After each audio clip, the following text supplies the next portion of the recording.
तर राष्ट्रपतीच्या निकालावरून आता मात्र राजकारण हे तापू लागलेलं आहे। विरोधक कायद्याचा अभ्यास न करता बडबड करतात असा टोला नार्वेकरांनी लगावला। तर हा निकाल अपेक्षितच होता अशी टीका आदित्य ठाकरेंनी केली आहे।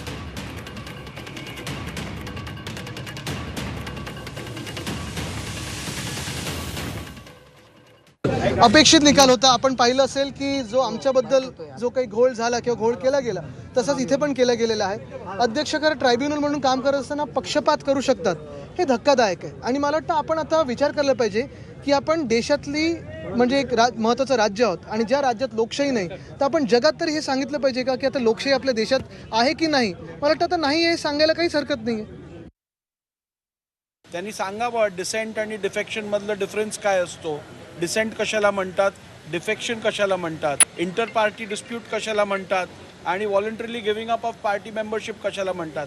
या सगळ्या मेरिट्सवर बोलायचं नाही आणि केवळ धृतराष्ट्र किंवा काळीक फासणारा निर्णय।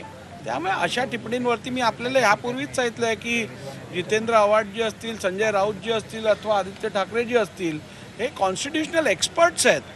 ह्यांच्या एवढ्या विद्वानांच्या टिप्पणीवरती मी स्वतःला सीमित समजतो, त्यांच्या एवढ्या महान व्यक्तींच्या गोष्टींवरती उत्तर देण्यासाठी।